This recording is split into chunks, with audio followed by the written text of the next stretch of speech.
Rizky Juniansyah. Bayangan memecahkan rekor dunia di SEA Games. Kita sebelum ke Thailand saja sudah hilang 41 emas yang tidak dipertandingkan. Nah, futsal kita bisa lihat sekarang di ranking dunia kita sudah mulai diperhitungkan. Sekarang kami juga sedang menggodok lagi bagaimana dana pensiun buat atlet apa segala itu juga bisa kita jadikan mungkin beberapa tahun ke depan. Ya pemirsa, torehan hampir 100 keping medali emas berhasil diraih oleh kontingen Merah Putih Indonesia. Dan hal ini tentu menjadi tonggak sejarah bagi Indonesia di mana berhasil finish di posisi runner up di bawah tuan rumah Thailand. Dan saat ini kami sudah bersama dengan Menteri Pemuda dan Olahraga Republik Indonesia, Pak Erick Thohir. Apa kabar Pak? Sehat? Alhamdulillah sehat. Sehat ya Pak ya, Alhamdulillah ya. Sebelumnya kita ucapkan selamat dulu ya Arung ya. Oh, untuk semua dong. Untuk semuanya ya. Bukan untuk saya, untuk bangsa Indonesia. Bapak sebagai Menpora kita ucapkan selamat, udah meraih 91 emas, 112 perak dan 130 perunggu. Nah dari kurang lebih 50 cabang olahraga nih Pak Erick, sebenarnya ada nggak sih cabur yang sebelumnya diproyeksikan tidak diproyeksikan emas lalu mendapat emas dan apakah apa saja yang di luar ekspektasi? Pasti ada karena kalau kita lihat kan masing-masing cabur, atlet, pelatih ingin memberikan yang terbaik. Kita jangan melihat tidak mendapat emasnya atau mendapat emasnya saja, bahwa mereka semua berkorban. Ya, berkorban ninggalin keluarga, ada yang juga ninggalin sekolah sementara, ya kan.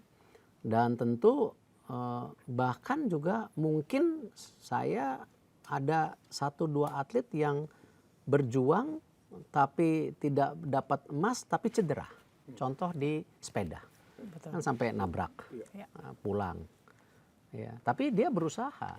Ada juga atlet menembak yang ternyata hamil 4 bulan masih semangat ya Pak. Wah ya, itu ya. Tapi itulah yang kita harus berterima kasih para cabang olahraga, para atlet, pelatih ini benar-benar memberikan terbaik gitu. Dan kalau kita lihat dari 91 emas nanti kan kita akan ada 21 cabang unggulan.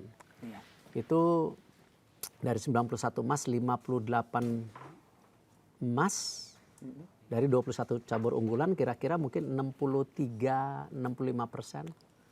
Nah, ini yang kita akan tingkatkan. Bahwa sudah nantinya kalau boleh ya dari 21 cabang olahraga ini kalau bisa di atas 70%. Supaya apa? Ketika kita mengikuti multi event lain, apakah itu SEA Games, Asian Games, Olimpiade, kita ada yang namanya bukan kepastian tapi paling tidak basis fondasi untuk mendapat emas. Yang kita harus belajar juga dari Singapura, dari Vietnam. Kalau kita lihat contoh Singapura itu salah satu lumbung emasnya dari berenang. Kalau Vietnam lain lagi. Nah ini yang kita coba mulai membangun saya rasa. Jadi kalau saya mohon maaf nggak mau melihat per individu karena saya lihat apresiasi toh sekarang sudah 91 emas itu jauh di atas target yang tadinya 80. Bahkan kalau teman-teman media ingat waktu di Kambodia itu kan 87 emas. Kita sebelum ke Thailand saja sudah hilang 41 emas yang tidak dipertandingkan. Artinya kalau kita basisnya dari 46 emas ke 91 ini kan udah lebih dari setengahnya ya Pak Erick. Sangat tidak mudah dan saya terima kasih kepada semua atlet dan saya juga mengucapkan terima kasih kepada Bapak Presiden ketika Bapak Presiden menerima kami di istana ada istilahnya beliau bicara ada satu mimpi saya sebagai individu atau sebagai anak bangsa yang ingin mewakilkan negaranya. Nah, jadi sebagai atlet salah satunya itu kan apresiasi yang luar biasa dan saat itu juga kita senang sekali ketika beliau ya bonusnya 1 miliar. Waduh, itu kan artinya presiden peduli masa depan atlet kita yang selama ini persepsinya kalau jadi atlet itu miskin, tidak ada masa depan. Nah, ini yang beliau ingin bangun gitu. Bicara soal bonus ya, Arum, bagaimana nih? Wow. Soal bonus, Pak Prabowo kemarin sempat bercanda tuh, 91, wih banyak juga. Waduh, Kita banyak berat- juga nih dananya Iya, gitu. banyak juga dananya sudah tersedia kah? Sudah ada anggarannya kah? Ya, beliau punya komitmen dan jangan dilihat 91 emasnya saja loh. Ada yang individu, Iya, ada yang bergu atau ganda, Belanda. bahkan pelatihnya pun kan dapat bonus. Oh iya, betul. Ya. Semua Ya, ya jadi, rata berarti ya Pak Erik. nah, saya rasa ya angkanya sih barusan saya hitung agak besar juga ya. Besar, iya. Tapi ya tetap saya akan usulkan karena ini komitmen Bapak Presiden gitu. Ya artinya ini kan menjadi motivasi juga nggak sih, kan awalnya memang ditargetkan 500 juta naik jadi 1 M, itu apakah jadi Alhamdulillah. motivasi atlet juga Pak Erik? Saya yakin iya. Karena yang tadi saya bilang Pak Presiden sebutkan saya punya mimpi yang tidak tercapai sebagai individu. Karena itu beliau apresiasi ini buat kesejahteraan masa depan, bonusnya didobel. Saya rasa itu terlepas para atlet, pelatih, ya cabang olahraga mempersiapkan dengan baik. Dan kita juga harus apresiasi ya, jangan sekedar ini yang saya ingin bangun juga kayak saya nih, mohon maaf loncat sedikit. Hari ini saya baru rapat mengenai evaluasi ya. Tidak hanya SEA Games sekarang, ya, tetapi bagaimana persiapan SEA Games 2027 dan Asian Games. Artinya apa? Kita sebagai kementerian perlu ada kesinambungan.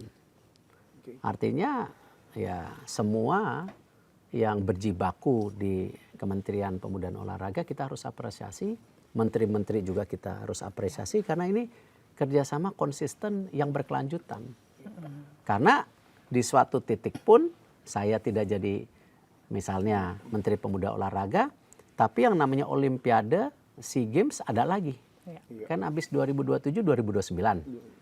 2031-nya Sudah termapping artinya ada dari SEA Games sekarang lagi. ya. Nah, itu Pak yang Erik, saya ya, lah, betul. saya ingin kontekstualnya bahwa ini kerja sama-sama gitu.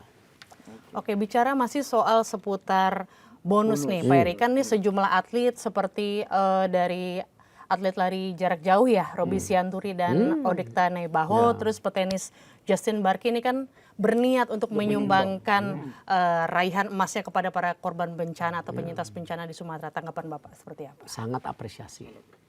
Karena penting kita peduli dengan tentu masyarakat ataupun bangsa Indonesia yang sedang tentu kekurangan dan kedapatan musibah.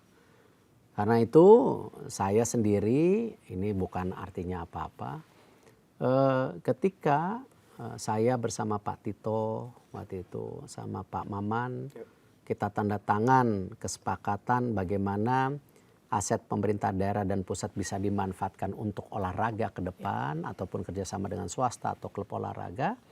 Di situ kita juga bersama-sama bersepakat akan mulai memapping ya kan bantuan apa setelah pasca. Nah, salah satunya disitulah kami Kemenpora kita akan sumbangsi memberikan kebahagiaan untuk tentu para korban bencana alam pasca. Cuman ya sama, kalau para atlet sekarang ingin memberikan sesuatu kepada ini kita harus apresiasi. Itulah pejuang bangsa yang seutuhnya, karena ketika mereka bayangkan Justin ya itu begitu dapat emas nangis-nangis ya kan, haru ya kan ya. Dan hal yang positif, dan saya rasa banyak atlet yang lain juga yang memang di SEA Games punya pemikiran sama, tetapi biarkan itu individu ya, karena saya tidak mau misalnya menggabungkan menjadi sumbang, enggak lah, ini biar individu. Toh yang tahu biar bangkit dari diri masing-masing ya Pak Erik tahu ya. atlet sama Allah kok. Dan itu kan bagian dari bagaimana dia berkontribusi kembali ke masyarakat itu.